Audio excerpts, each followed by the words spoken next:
철령 미사일의 개발을 보고 있으면은 이재명과 더불당이 과연 이 철령 삼형제, 즉 철령과 그 변주된 미사일들을 감당할 수 있을까?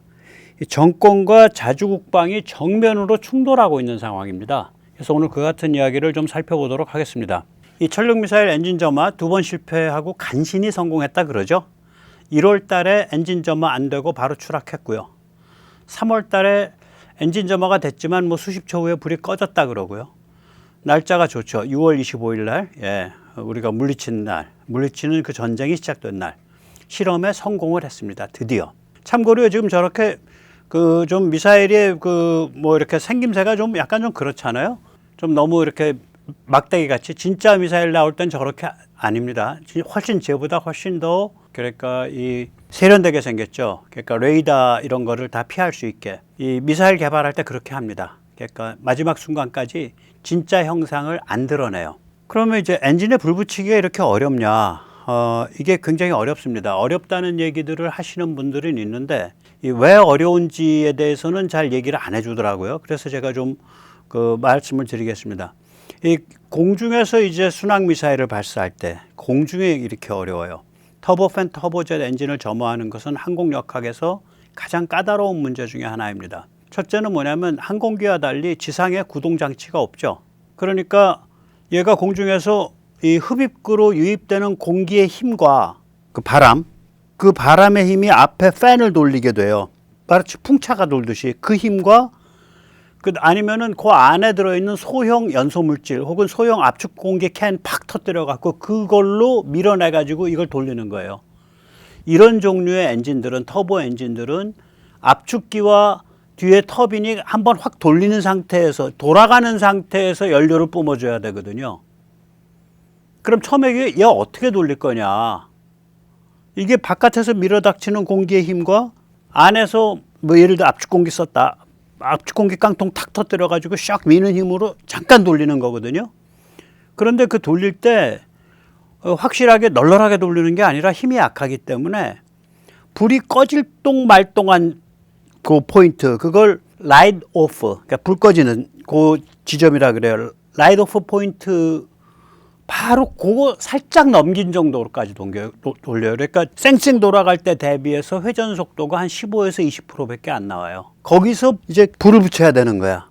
그래서 좀 까다로워요. 물론 여러 번 개발해 본 업체 같으면 쉬운데 이게 처음이잖아요. 우리가 공중발사가 처음이잖아요. 두 번째 이유는 뭐냐면 바깥의 온도가 영하 섭씨 40도에서 55도예요. 이게 보통 6,000m에서 10,000m 사이에서 놓는 걸 좋아하거든요. 그때 바깥의 공기 온도가 굉장히 차요. 그럼 연료가 굳어 있죠. 이게 제트 연료를 쓰는데 끈적끈적하고 점도가 높고. 그 다음에 이제 세 번째 이유, 네 번째 이유인데요. 세 번째 이유는 뭐냐면 기체에서 분리된 이후 미사일 몸체가 이게 제대로 딱 수평으로 가야 이게 앞에 공기 유입이 일정해지는데 가다가 이게 흔들린단 말이에요. 그러면 공기 흡입이 교란돼. 그러면 엔진이 공기가 부족해서 멈추든가 아니면은 막 이렇게 해서 꼬라 박히니까 너무 많이 밀려 들어가지고 공기가 과행으로 이제 구토를 일으킨다든지. 네 번째 이유는 뭐냐면 이 모든 일이 통상 그 3에서 5초 이내에 다 승부가 나야 돼요. 한 번 실패하면 그 다음에 뭐 다시 해볼 도리가 없어. 딱 그때 윈도우 한번 딱 지나가면 땡. 그래서 이게 어렵다는 거예요. 나름. 물론 이제 여러 번 해본 사람들은 안 어려울 텐데 해본 업체들은 처음 우리가 공중발사 이 터보 엔진을 처음 해봐가지고 그래서 어려운 거죠. 잠시 세뇌 탈출 안내 말씀드리겠습니다. 네, 알림, 좋아요, 구독은 머스트고요. 여유가 좀 되시면은 회원가입 많이 해주시고요. 또 여유가 좀 되시면은 자율구독료도 좀 많이 해주시기 부탁드립니다. 감사합니다. 이 KF-21에 대해서 운전 가능 구간을 이게 발표한 그 자료가 없어요. 이거는 이제 잘 알려진 전투기들은 이게 알려져 있는데 뭐 일종의 기밀이겠죠. 근데 뭐 제가 이걸 추정한다는 것 자체가 위법이 아니니까 해킹을 해서 추정을 해봤어요. 해킹이라는 게 뭐 서류를 들어봤다는 뜻이 아니라 알고 있는 거를 가지고 조합을 한 거죠. 비행기는 이 운전 가능 구간 안에서만 움직입니다. 이걸 엔빌롭이라 그래요. 플라이트 엔빌롭. 이게 이제 미색으로 돼 있는 부분이죠. 여기 이제 다짜고짜 요 빨간 점 찍은 거 있잖아요. 거기 보면 0.03이 이게 마하예요.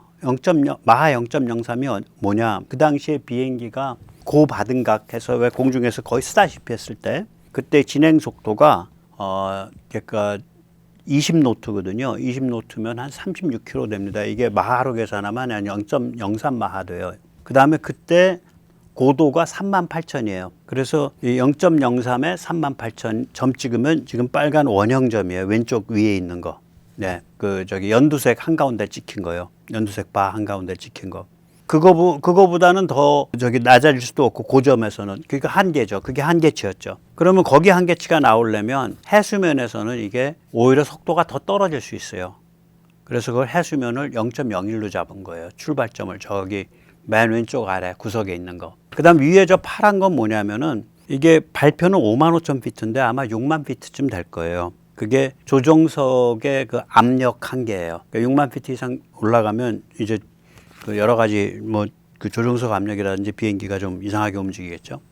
그 다음에 맨 오른쪽에 있는 그 하늘색은 뭐냐? 이게 추진력 한계죠. 이게 이제 고공속도를 고공음속으로 나누면 마하 1.8이 아니라 2.1쯤 됩니다. 고공음속은 낮으니까 숫자가. 그게 원래 정확한 숫자인데 우리나라 국방부나 이런 데서 발표할 때는 그걸 낮춰서 몸을 좀 작게 해서 엄살을 부려요. 2.1로 생각하시면 되고요. 자, 이렇게 생긴 이 미색 안에서는 KF-21은 마음대로 돌아다닐 수 있는 거예요. 이게 이렇게 넓게 펑퍼짐하게 되어 있는 게 좋아요. 그건 무슨 얘기냐면 그 전투기는 굉장히 자유롭게 움직이는 전투기예요. 이거 이렇게 그림 나오기가 어려워요. 보통은 이게 좁게 이렇게 돼 있어요. 근데 얘는 이렇게 돼 있잖아. 예. 자, 그러면 가운데 들어있는 여기 분홍색으로 돼 있는 그 사각형이 뭐냐? 이게 순항미사일 발사 구간이에요. 순항미사일은 고도를 마음대로 높여서 발사도 못해요. 왜 그러냐면 그 밀어닥치는 공기 유입량이 어느 정도 돼야 돼요. 또 너무 많아도 안 되고 너무 많으면 밑으로 떨어지면 이제 얘 미사일이 자리로 잡기 전에 추락해 버리고 하니까 이게 지금 제가 그리기는 10,000피트에 그려놨는데 이거보다 훨씬 아래선이 내려와요. 1,000피트에서 35,000피트 사이에서 놔요. 근데 속도는 좁아요. 속도는 보통 마하 0.6에서 0.85 정도 속도. 그러니까 한 600km에서 850km 정도 속도에서 할 수 있어요. 그 사각형 안에서만. 이거를 순항미사일 발사 구간이라 그래요. 또 비행기에 이걸 바등각이라 그러잖아요. 바등각을 약간 숙인 마이너스 5도에서 약간 올린 플러스 5도 사이. 그러니까 평행으로 날 때만 순항미사일을 놓을 수가 있어요.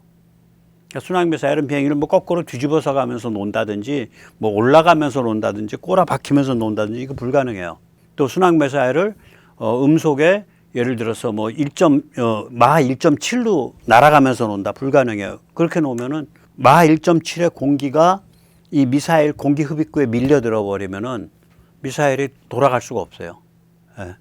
그러니까 공중발사 순항미사일, 터보 순항미사일이라는 게 이렇게 민감한 물건이에요. 자, 이런 민감한 걸 우리가 했단 말이에요. 이제 남은 일은 뭐냐? 이제 찾아 들어가는 거, 목표까지. 이게 적외선 영상 이미지 대조도 해야 될 거고요. 노이즈 제거 및 자동 타겟 식별 이거 해야 될 거고요. 지금 그림에서 조금 전에 보였듯이 이 공간을 셀 줄 아는 텐덤 신관이거든요. 뚫고 들어가서 그 다음번에 터져라 이렇게 뚫고 들어가서 그러고 터지잖아요. 이건 비교적 순조롭게 진행되고 있을 거라고 저는 믿고 싶습니다. 예. 자, 그런데 이제 여기서 끝나는 게 아니죠. 얘를 보면은 타우루스보다 훨씬 강력해요. 우리 철룡이. 물론 나중 기술로 개발됐으니까 그러겠죠. 저는 철룡을 벙커버스터라는 의미에서 그리고 이게 앞으로 변주될 수 있다는 의미에서 한국 공중발사 순항미사일을 뜻하는 KALCM 이건 제 용어가 아니라 국방부 용어예요. KALCM BB라고 부르고 싶어요. 벙커버스터. 그러니까 철룡. 이게 세계에서 공중발사 순항미사일 형태로서는 가장 살벌한 장거리 벙커버스터예요. 가장 살벌해요. 이거보다 더 살벌한 애 없어요. 여기서 보면요. 이 사거리가 500에서 600km 나오잖아요. 그리고 이 타우루스도 500km 같을 것 같죠? 아니에요. 타우루스는요.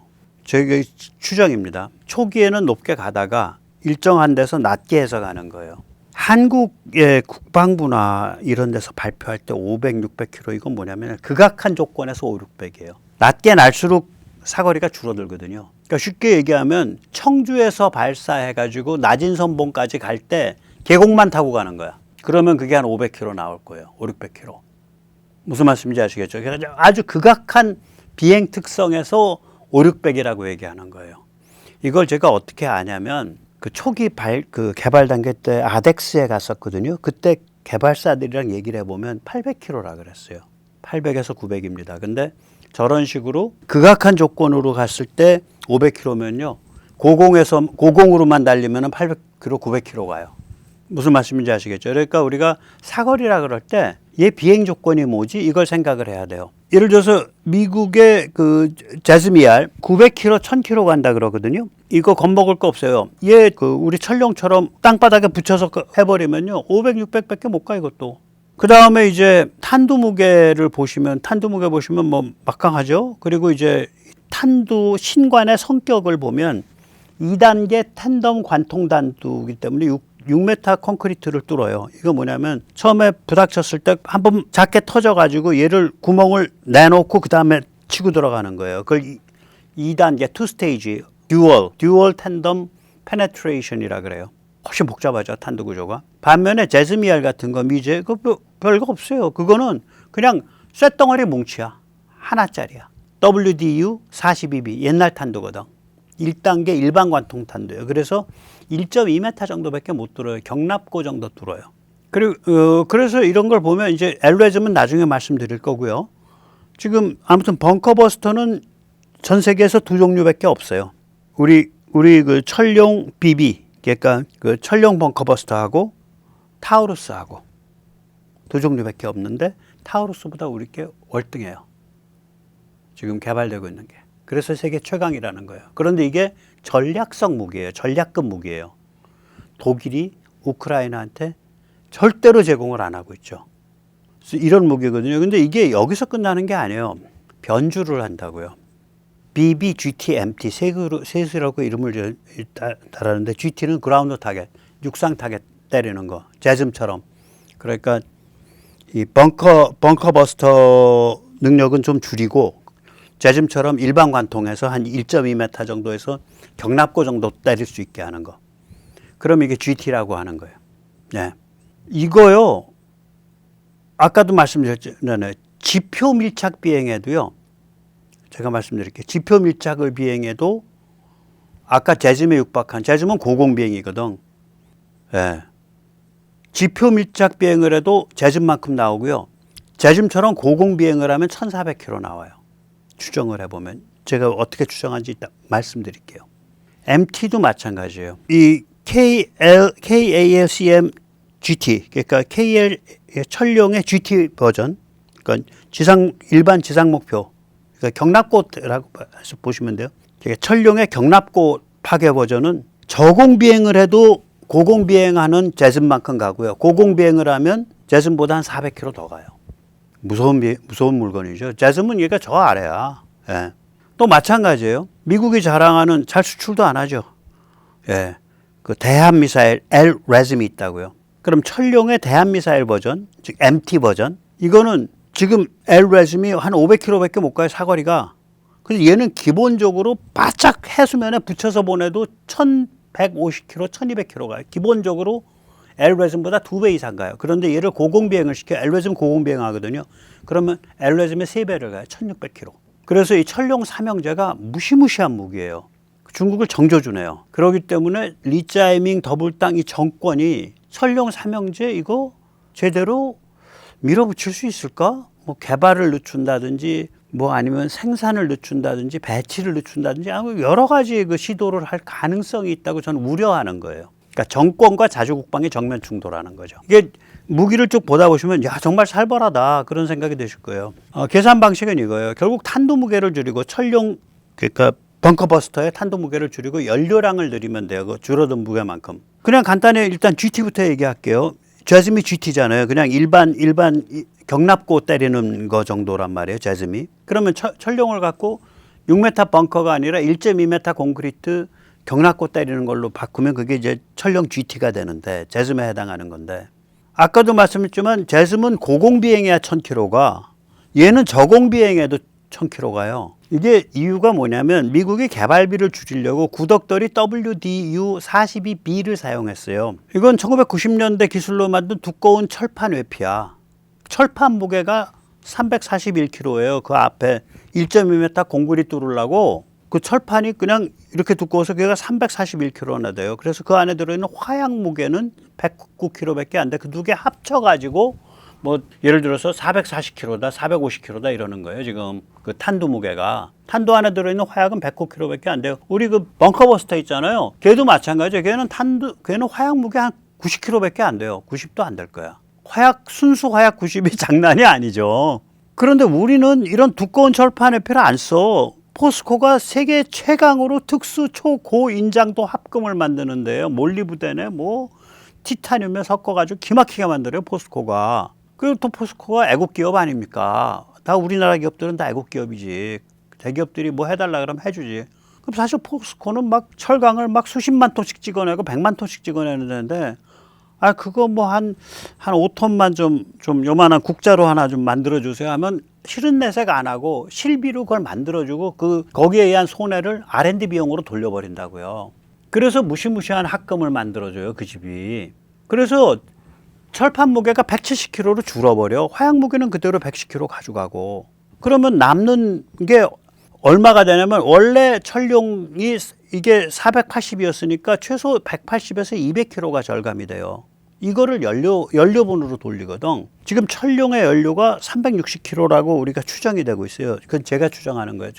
이런 식으로 다 뒤져가지고 추정한 거예요. 공식 가지고. 그럼 여기에다가 증가가 되면 550kg가 되잖아요. 연료가 200kg 증가시키면 190kg 증가시키면 그럼 이게 얼마나 더 갈까? 이게 공식이 있어요. 브레게 공식이에요. 그래서 보면은 이게 LN이 맨 뒤 앞에 건 안 변해요. LN 저기서 변해. LN 해놓고 가로쳐 놓고 분모가 빈 탱크 때 무게 empty니까 M 빈 탱크. 그다음에 위에가 M 풀 탱크. 그러면 연료를 많이 실으면은 empty 무게가 작아질 거 아니에요. 연료 다 썼으니까. 그러니까 저 괄호 속에 있는 게 숫자가 커지죠. 분모가 작아졌으니까. 앞에 LN은 저게 뭐 수학하시는 분들 이과는 뭐 당연히 알죠. 자연 로가리즘이에요. 그래가지고 저 공식을 넣어서 계산을 해보면 저 앞에 항력분의 양력이 저게 고도를 나타내요. 이 터보 종류가 항력분의 양력이 제일 스위트할 때가 보통 한 그러니까 1000m 상공 이쪽 저쪽이 스위트예요. 그럼 내려오면은 항력이 너무 커져요. 양력도 커지지만. 그래가지고 저 숫자가 줄어들어. 또 위로 올라가면은 양력이 줄어들어. 그래가지고 저 숫자가 또 줄어들어요. 그래서 우리가 저게 여객기가 다닐 때 대개 한 9000m, 1000m 상공에서 다니잖아요. 저 항력분의 양력이 고도를 짐작하게 해주는 거라고요. 그러면 저걸 안 건드렸다라는 얘기는 안 건드리고 우리가 계산하면은 뭐가 되냐면은 저게 이제 원래 가던 저공비행하는 거야. 저공비행 유지했을 때 사거리가 1000km 나온다니까.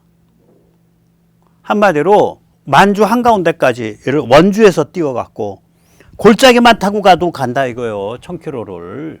미국제 재즈는 공중으로 한참 위로 가야 돼. 몇천 메타 상공으로. 미국제 재즈이 들이댈 수가 없다니까요. 여기. 미국제 재즈처럼 고공비행은 얼마 가냐 얘가 1400km 가요. 1400km. 미국이 왜 고공비행하는데 미국은 딱 폼 잡고 그래. 우리는 형상이나 이런 게 다 스텔스고요. 도료가 스텔스예요. 그래서 우리는 뭐 바닥으로 길 필요가 없습니다. 이게 미국이 주장하는 내용이에요. 오케이, 우리도 그러면 어차피 아까처럼 그렇게 좀 길쭉한 막대 같은 형상 아니에요. 멋있게 형상 나오면 이제 나중에 보세요. 아주 각져가지고 레이더 반사 면적 최소화시키고 공기 흡입구도 S덕트로 만들어가지고 딱 터보팬 엔진 날개 다 가리고 우리 S덕트 했잖아. KF-21에. 그래가지고 완전히 스텔스 미사일 만들 거라고. 그럼 우리도 스텔스 도료 만들어서 날리면은 우리도 고공 보낼 수 있는 거예요. 물론 저공보다는 요격당할 확률이 크지만 그래도 요격당할 위험성이 재즈보다 낮거나 같을 거라고 최소한. 미국제 재즈는 우습게 본다니까요. 이거 나오면. 이걸로 변주되면. 똑같아요. 이거 가지고 대함용을 만든다. 미국 LRASM 가볍게 압도합니다. 이게 지금 세계를 주름잡고 있는 건데 LRASM은 고공비행으로 500km밖에 못 가요. 이유가 뭐냐면은 개발비를 줄이려고 재즈에서 사용한 쇳덩어리 관통탄두 구덕더리 WDU-42B를 썼어요. 이거 쓸 필요 없거든. 왜냐면 이거는 1.2m 공구리 파고 들어가는 관통탄두인데 뭔 놈의 함정에 철판이 1.2m 공구리가 어딨어. 그냥 철판 뚫고 들어가면 되거든. 그리고 거기다가 이제 함정을 이제 해야 되니까 이제 상당히 무겁고 또 무게뿐만 아니라 부피를 차지하는 센서를 붙였다고요. 따로. 그래가지고 얘가 LRASM이 사거리가 완전히 낮아요. 한 500km밖에 안 돼. 그러니까 대충 뚝딱거려서 만든 거예요. 이거를 앞에 말씀드린 브레게 공식으로 계산을 하면 저공 비행을 유지했을 때 우리 천룡은 1185km로 가요. 다시 말하자면 미국제 대함 미사일이 고공 비행 갔을 때 500km 가는데 우리는 저공 비행 갔을 때 1185로 가요. 무시무시한 거죠. 그럼 미국제 LRASM처럼 우리 천룡의 대함 버전을 고공 비행 시키면 얼마 가냐? 1600km 가요.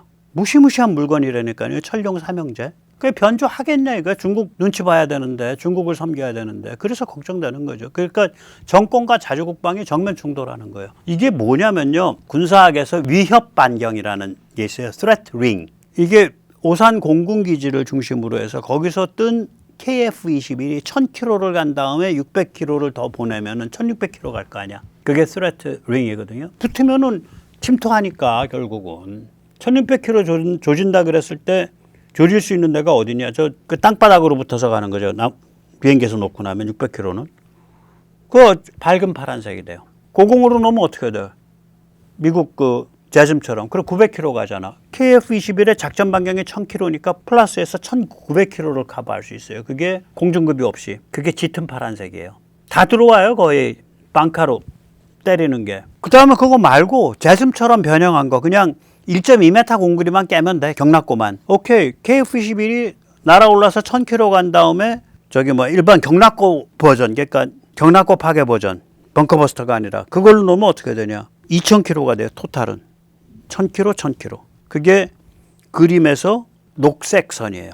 여기서 얘는 저공으로 간 겁니다. 근데 얘를 고공으로 놨을 때 그럼 KF-21이 1000km, 얘가 1400km에서 2400km예요. 그게 그림에서 그 카키색. 대함은 그리지도 않았어요.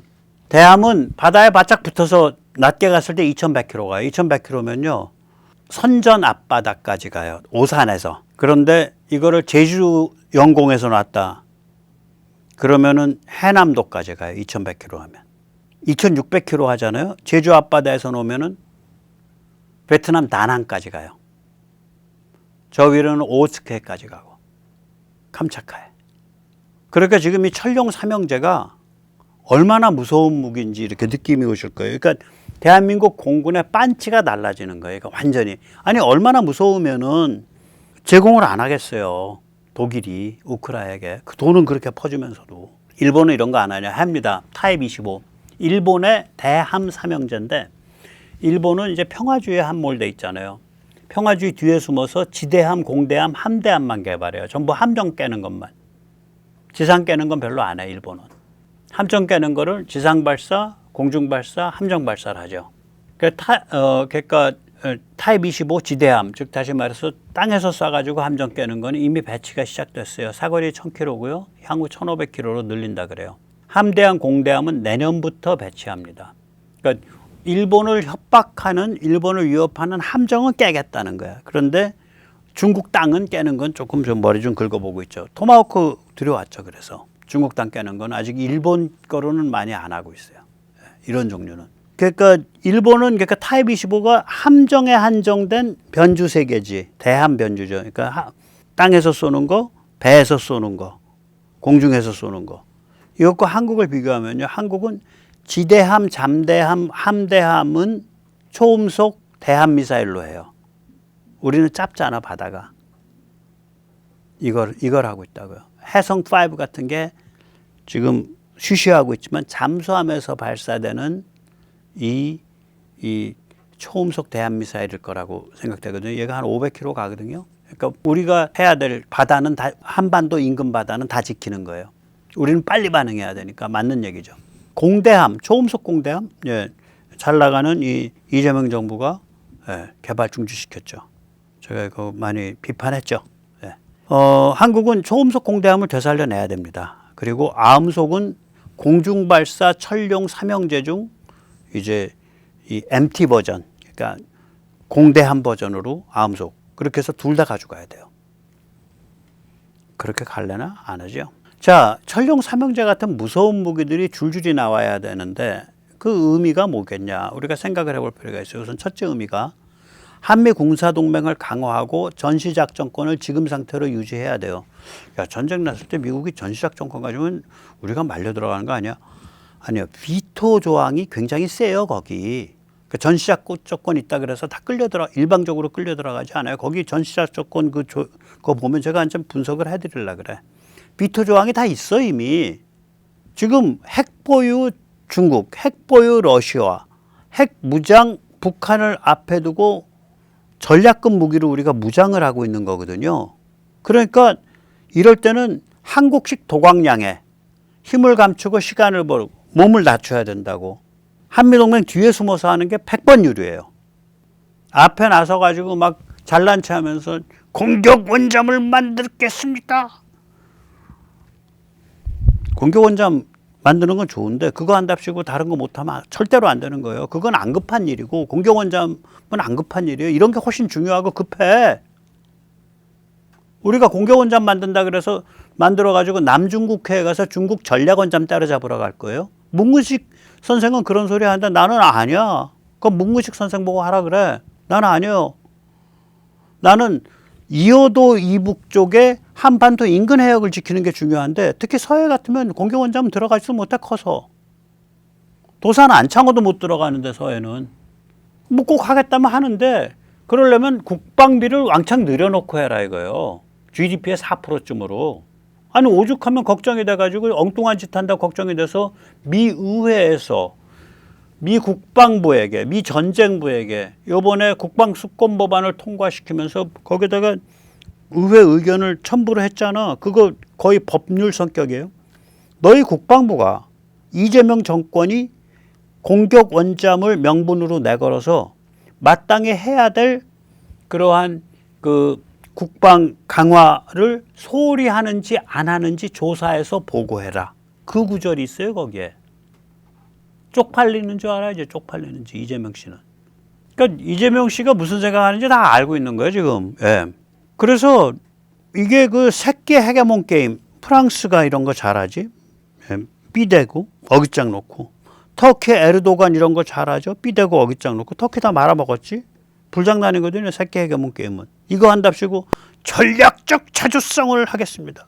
가서 기껏해 브라질 가서 룰라 만나서 생쇼 보려고. 반미의 1번지인데 전략적 균형자, 이게 문재인 슬로건이었잖아.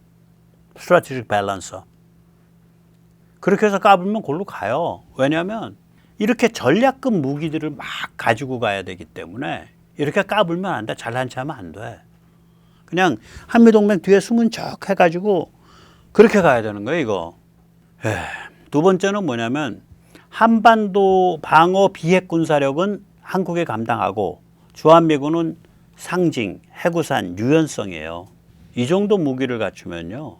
사실 한반도의 비핵 군사력 방어는 우리가 다 하는 거야. 근데 우리의 적이 비핵 군사력만 가진 애들이 아니잖아. 우리의 진짜의 적, 혹은 잠재적 주적, 혹은 가능한 주적. 형식적 주적은 북한, 잠재적 주적은 중국, 가능한 주적은 러시아 아니에요. 다 핵이잖아, 핵. 그러니까 당연히 주한미군을 통한 해구산 굉장히 중요한 거죠. 그리고 유연성 보장해줘야 되고. 지금 게임 자체가 제일들은 전체에 걸쳐서 있는 건데 뭔 소리 하는 거냐. 그래서 주한미군에게 중국에 대한 에스컬레이션 선택폭을 굉장히 넓게 마련해 줘야 돼요. 우리가 이렇게 이 비핵 군사력을 강화하면 주한미군이 선택할 수 있는 폭이 굉장히 넓어져. 예를 들어서 주한미군이 하이마스를 지금 다 바꾸고 있잖아. 그런데 프리즘 500km짜리를 갖다 놓을까 말까 하면서 중국이랑 내고를 할 수 있다고요. 이쪽에 우리가 잘 지키고 있으니까. 하이마스, 주한미군 하이마스에 프리즘 500km짜리 갖다 두면요. 서해에는 중국 배 못 다녀요. 물론 우리도 있지만 미국 거에 맞는 거는 또 다르잖아, 맛이. 하이마스에 1000km짜리 갖다 두면은 중국 내륙에 있는 저기 방공망까지 다 깨져요, 그거. 레이더망. 해안지대 레이더망 다 깨집니다. 갖다 둘까 말까, 갖다 둘까 말까. 미국이 이렇게 간을 볼 수가 있다고, 중국을 흔들어 볼 수가 있다고요. 우리가 강하기 때문에, 우리가 버티고 있으니까. 그 다음에 주한미군의 MB-75 그 저기 무시무시한 그 초고속 기동 헬기 갖다 놔야지. 육군의 그게 주요 기동 헬기인데 여기가 육군 유지인데. 그런데 MB-75 갖다 놓고 썬더는 안 갖다 놔. 썬더 아직 미군이 사들인다는 결정은 안 했지만 결국 사들일 거예요. MB-75랑 같은 속도로 이렇게 날아다닐 수 있는 무시무시한 무인 드론이거든요. 수직이 착륙형. 썬더는 틸트로터 드론 썬더 안 갖다 놓거나 뭐 두세 대 갖다 놨다가 빼거나. 썬더가 저기요. 날개 접어가지고 저 컨테이너 박스에 들어가요. 저거. 여차하면 컨테이너 박스로 막을 수 있으니까. 즉 다시 말하자면 한국이 든든하게 버티고 있으니까 미군은 이게 그 중국과의 에스컬레이션 레벨을 조절할 수가 있어요. 그게 우리한테 또 안보에 도움이 되죠. 네, 굉장히 도움이 되죠. 세 번째는 뭐냐면 우리가 제일도련 맏형이 될 결심을 내려야 돼요. 제일도련 맏형 되면 우리가 총대 메고 그 남의 좋은 일 시켜주는 거 아니야? 우리가 뭐 그렇게 잘난 척할 필요 있겠어? 이 생각을 하실 수도 있는데 이렇게 위험한 상황에서는 위기중중한 상황에서는 태풍의 눈이 제일 안전해요. 지금 한국에 왜 평화가 유지되는 줄 아세요? 왜 북한이 도발 못하는 줄 아세요? 한국에 파워가 있는 데다가 베이징이 너무 가까워. 제가 거듭 말씀드리지만 쟤들은요 머리 구조가 마적대가 국가를 장악한 거예요. 다시 말하자면 마적대들이 모여서 사는 종나나이에서 단 1000명 죽는 게 그 특구. 샹하이나 셴젠에서 1000만 명 죽는 것보다 더 아파요. 쟤들은. 그런 애들이에요. 바로 건너편이잖아. 우리 종나나이가 서울에서 1000km라고요. KF-21의 작전 반경이고 아까도 보셨지만 저 철룡이나 철룡 형제들이 바로 때릴 수 있는 데고 뭐 저기 탄도미사일은 더 말할 것도 없고 현무3 순항미사일 그 한국판 토마호크 그건 더 말할 것도 없고 그렇게 그 멱살을 꽉 잡고 있기 때문에 여기가 북한이 뭐 아무리 까부는 것 같아도 결국은 평화가 유지되는 거예요. 이게 지금 그런 게임, 그런 아슬아슬한 게임이거든. 그러니까 아예 이참에 그냥 우리가 맏형해버리는 게 나아. 또 우리가 맏형해야 될 이유가 뭐냐면 북한 자유화가 팔자와 운명이에요. 북한의 어떤 어떤 컨틴전시 비상사태가 발생을 해서 그 밀고 올라갔어. 접수를 했어. 그럼 접수하면 이제 반발할 거 아니야, 중국은. 그러면 이제 우리는 이제 저기 미군은 지금 휴전선 남쪽에만 있고 국경에서는 그럼 한국군이랑만 같이 얼굴 봅시다. 뭐 이러면서 이제 어깨 싸움하면서 막 투닥거리면서 뭐 충돌도 가끔 있고 이런 일이 발생할 수 있는데 이런 걸 맏형으로서 해야 된다고. 그래야 남들도 우리 편을 들어줘요. 세 번째는 뭐냐면 지금 아까도 말씀드렸잖아요. 일본은요. 기본 마인드가 뭐냐면 평화주의라는 거를 명분으로 내걸어 놓고 그 중국과의 대립 관계에서 이선으로 빠지려는 게 아주 뼛속에 박혀 있어요. 사회 전체적으로 박혀 있어요. 그게. 너무 흐물흐물하다고요. 안 움직여. 움직이겠다고 몇 명이 정치인들이 떠들고 그 사람들이 그 방향으로 몰고 싶어도 그렇게 결국 그 스피드가 안 나요. 그 다이내믹이 안 나와. 일본이 그런 나라예요. 일본마저 그런데 그러면 뭐 보세요. 결국은 한국, 일본, 대만, 필리핀 아닙니까? 오스트레일리아는 저 아래에 있는 데다가 거기 또 탱자탱자하는 나라고. 거기 맏형될 나라가 어딨냐고. 국력, 군사력, 방위산업 마인드에서. 절실한 나라가 어딨냐고. 우린 절실하잖아. 북한 자유화가 걸려있고 중국이랑 코앞이니까. 그래서 우리가 맏형이에요, 결국은. 이게 이런 사정이라고요. 그래서 자기 운명과 팔자를 알아야 나라가 편안해요. 근데 이제 이 정권, 더불당, 그 다음에 종중, 얘들은 자기 운명과 팔자, 자기 족보를 부정하는 애들이잖아. 그래서 세상이 시끄러워지는 거고 달러가 도망가가지고 한때 막 환율이 말도 안 되게 막 1,600원을 바라보고 치솟고 그 난리를 부렸던 거 아니에요. 그래서 우리가 이런 그 굉장히 냉정한 다면적인 비판 의식을 가지고 이걸 보고 있어야, 그리고 이런 말을 많이 퍼뜨려야 뭐 국힘을 중심으로 해서든 누구를 중심으로 해서든 간에 대안 세력이 만들어졌을 때 제대로 대처할 수가 있게 돼요. 예, 오늘까지 모시겠습니다. 감사합니다.